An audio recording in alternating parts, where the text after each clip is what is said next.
그러니 이제 향후에는 우리 시장님께서도 아시겠지만은 각 동마다 봄철에는 그 축제 행사가 있습니다.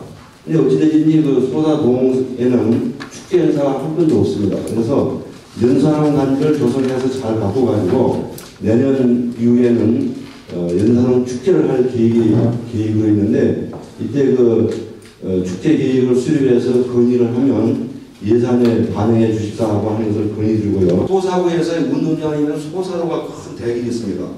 이 대길을 중심으로 해서 생활 그 주거 지역이 네 군데로 크게 나눠져 있습니다. 경로당이 이 노란색, 그다음에 분홍색, 그다음에 이게 초록색이 칠해져 있는 데는 경로당이 한 군데씩 있습니다.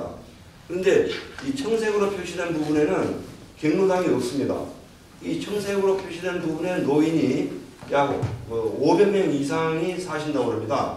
그래서 여러 경로를 통해서 수년간 아마 이게 건의가 됐던 모양인데 저 상부에까지 이게 건의가 되지 않아가지고 몰랐던 것 같아요.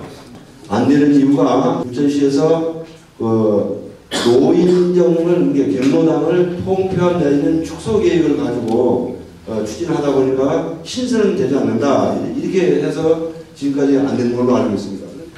그리고 많은 주민들이 이 사업성 없는 이런 사업을 진행해야 되느냐 이런 의심들을 많이 가지고 있는 줄로 알고 있습니다. 그런데 제가 속해 있는 저희 소서 3구역은 예전에 부천시에서 3억의 예산이 집행이 돼가지고 재개발 촉진지구로 한 10년 전에 이제 예산이 집행돼서 지구 지정이 난 그런 구역입니다. 골목마다 땅 주인들이 있습니다. 그러다 보니까 재개발 외에는 어떤 방법이 없는 그런 저희 지역입니다. 빈집들이 계속 늘어나고 있습니다.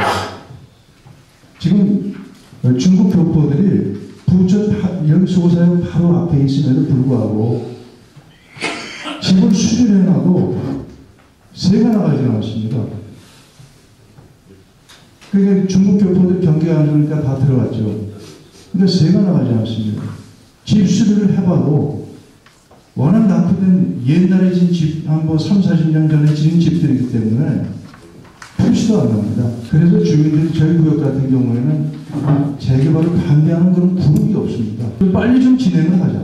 사업비고 운영비고 지금 지원이 안 되고 있어요. 축제 진달래 축제, 복숭아꽃 축제가 이제 자리를 잡았고 올해부터 고강 오정구에서 이제 철쭉 축제를 시작을 합니다. 그래서 연산홍도 빨리 좀 규모 있게 명물이 되도록 해서 축제로 발전할 수 있도록 시에서도 적극 관심을 갖겠습니다. 아까 동장님 말씀 들어보니까 이제 3천만 원 가지고 체육공원을 조성하고 부지를 추가로 매입하는 문제가 있기 때문에 그것은 시의회하고도 좀 다시 협의를 해서 아마 그게 수년 땅이라는 것 같은데 그 절차가 어떻게 가능할지에 대해서 요량을 해보고 말씀드리겠습니다. 올해는 우선 그 시유지 부분만 체육공원으로 조성을 해보자.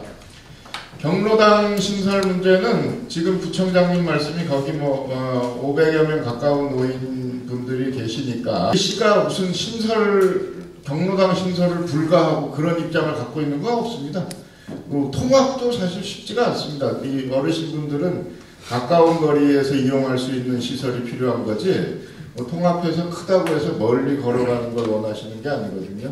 그래서 그런 점은 오해가 없도록 하시고 가능한 방법을 구해서 좀 한번 찾아보시는데 임대하는 방식의 경로당도 좋습니다. 붙여서 말씀드리면 올해는 그 경로당에 우리가 상자 텃밭을 좀 분양을 해드려서 작년에 중식용 쌀을 지원한 데 이어서 올해는 우리 어르신들이 굉장히 작물 재배를 잘 하시기 때문에 손주 키우듯이 거기서 뭐 상추나 간단한 야채라도 좀 재배를 해서 점심 먹을 때 그냥 부식거리로도 하고 또 그 차원에서 어느 경로당이 제일 잘 가꿨는지 컨테스트도 해서 인센티브도 좀 드리는 이런 정책을 해보려고 하니까 제가 부동산 사무실을 하다 보니까 이제 부천역이라든가 역공역이라든가 다른 역세권 같은 경우는 굉장히 기반 시설이 잘 갖춰져 있습니다.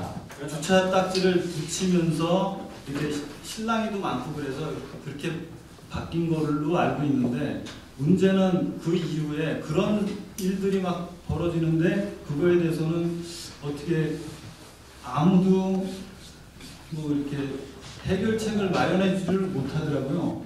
일단 단속이 되면은 그게 찍히면은 통보가 가게 돼 있거든요.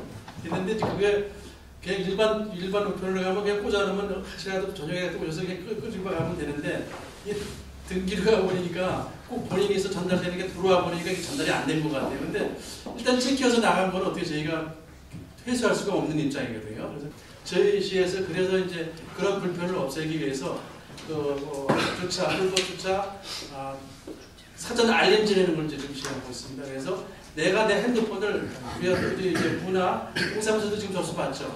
그래서 거기다 가입을 하면은 내가 딱 찍히면 거기에 통보가 그것에 내 핸드폰으로 통보가 갑니다. 지금 정적이 찍혔으니까 차를 다른 데로 옮기라고. 굉장히 그 효과가 있습니다. 그러니까 오히려 우리 시는 그걸 널리 알려서 이 단속 그 실적이 떨어져서 좀 걱정인데 그 주민들 입장에서 되게 편한 겁니다. 북쪽 같은 경우에는 재개발 구역하고 맞물려 있어서 이미 지금 사업 시행 인가 나간 거하고 같이 연동돼서 불문됩니다. 그래서 시가 별도로 광장 조성 계획을 검토하기에는 그 문제를 같이 봐야 되니까. 그리고 이 아이들은 대부분 그 조순 모부자 아동이다 보니까 인성 교육으로 시작해서 심리 정서 그리고 프로그램 지원비 그게 문제화가 되니까 학습 계획이라든가 프로그램 계획에 많은 어려움이 있어서 이 자리를 빌어서 시장님께 혹시 청소년들을 위한 그 프로그램 지원비 확대 검토안을 건의드리고 싶습니다. 시민이 시장이다. 이런 글귀가 적혀 있더라고요. 그래서 그게 이제 봉합에 나가지고 자세히 읽어보고 이제 보답한 일이 있습니다.